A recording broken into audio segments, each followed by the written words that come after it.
बड़ा क्लियर हुक्म है अल्लाह ताला का कि जुम्मे के रोज़ हमने अल्लाह से रुजू करना है और अपने माल व ज़र को, अपनी तजारत को, अपने दुनियावी कामों को तर्क करके अल्लाह की जानिब बढ़ना है। लेकिन आज जब हम देखते हैं कितना नफ्सा नफसी का वक्त है, हमारे यहाँ तमाम मसाजिद जहाँ जुम्मे की नमाज का एहतमाम होता है उसके बिल्कुल बाहर फल फ्रूट फरोश बैठे हुए हैं और ऐसा लगता नहीं है कि वो काम को छोड़कर मस्जिद की तरफ राग़िब हुए हैं या जुमे की नमाज़ के लिए गए हैं। वो इस इंतज़ार में हैं कि जब नमाजी अपना जुमा पढ़ के बाहर निकलेंगे तो जल्दी जल्दी उनको अपना माल बेचना है। कैसे देखते हैं आप इन हकीकतों को? ये वैसे मेरा मिजाज नहीं है तनकीद करना, लेकिन कुरान का बाज़ मज़मून ऐसे हैं कुरान पाक में बिल्कुल वाज़ेह हुक्म है, इसमें किसी तफसीर की किसी तशरीह की ज़रूरत नहीं है। ये दो आयात में बिल्कुल वाज़ेह है कि जब जुम्मे की अज़ान की आवाज़ सुनो तो तमाम ख़रीद व फ़रोख्त छोड़कर सीधे मस्जिद की तरफ, अल्लाह के ज़िक्र की तरफ बढ़ जाओ और नमाज अदा करो, इसी में तुम्हारे लिए खैर है अगर तुम जानते हो। फिर आगे कहा कि जब जुम्मे की नमाज़ पढ़ लो उसके बाद क्या करो कि उसके बाद फिर दुनिया में फैल जाओ, अपनी ज़ुए ज़मीन पर, अल्लाह की ज़मीन पर फैल जाओ और उसका फ़ज़ल तलाश करो, रिज़्क़ तलाश करो। लेकिन हमारे यहाँ थोड़ा सा जिस तरह आपने अभी कहा बिल्कुल उलट है कि सुबह से लेके जुम्मे तक जो मिजाज है वो कारोबार का है और जब जुम्मे की नमाज़ पढ़ लेते हैं तो फिर आराम का है। हालांकि ये हुक्म नहीं है, हुक्म ये है कि जब सुबह से लेके जुम्मे तक का वक्त जो है वो आप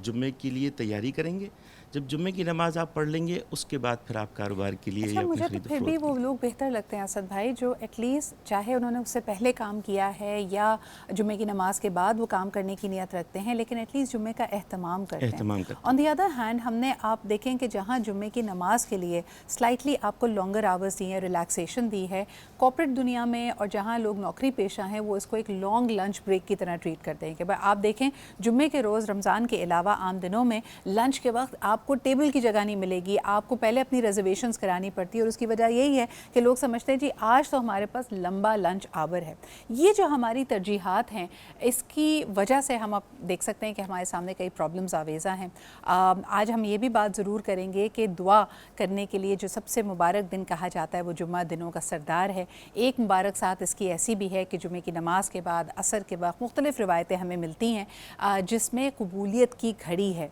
अब अगर आप अक्सर ये सवाल करें कि मेरी दुआएं कबूल नहीं हो रही या दुआ करने का सही तरीका क्या है, तो मैंने उलमाए कराम से भी ये सवाल किया था और आप सब के लिए इसको रिपीट किए देते हैं कि 4 अहम जुज़ बुज़ुर्गान दीन और मुख्तलिफ़ हमारी रहनुमाई करने वाले उलमा हमें बताते हैं। सबसे पहले दुआ करते वक्त अल्लाह ताला की बड़ाई और किब्रियाई को बयान कीजिए। दूसरा तरीका, दूसरी चीज़ जो अहम जुज़ उसके अंदर होना चाहिए वो इस्तग़फ़ार का है। कई दफ़ा हमारी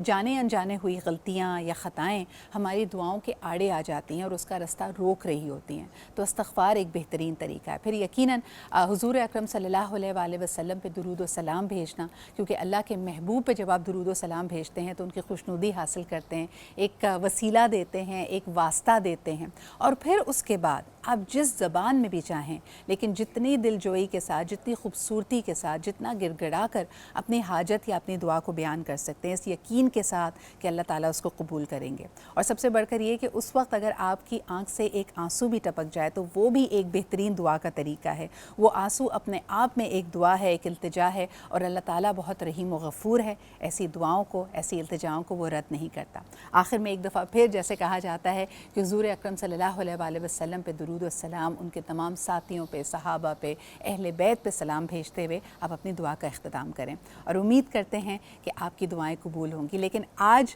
मेरे तमाम देखने वालों से, पूरे पाकिस्तान से, बल्कि दुनिया में जहाँ जहाँ पाकिस्तानी मुकीम है, जहाँ जहाँ पाकिस्तान का दर्द रखने वाले मुकीम हैं, कि आज से ज़्यादा मुश्किल हालात का हमारे वतन को कभी सामना नहीं था। ये मुश्किलें पहले भी आती रहीं, दहशत गर्दी का दौर हमने देखा, इकनॉमिक मुश्किलें हमने देखी, सियासी हिजान हमने देखा, लेकिन ये तमाम तर प्रॉब्लम्स एक साथ हमने कभी नहीं देखी थी। तो ये जो पॉली क्राइसिस का वक्त इस वक्त गुजर रहा है, ये मुल्क की सालमियत और सलामती के लिए एक बहुत बड़ा सवालिया निशान है। तो आज आप सबसे दरख्वास्त होगी कि जब दुआ करें अल्लाह ताला की बारगाह में, तो हमारे वतन को, हमारी कौम को, हमारे प्यारे मुल्क को अपनी दुआओं में ज़रूर याद रखें। इसी के साथ आगे बढ़ते हैं हमारे किचन की तरफ।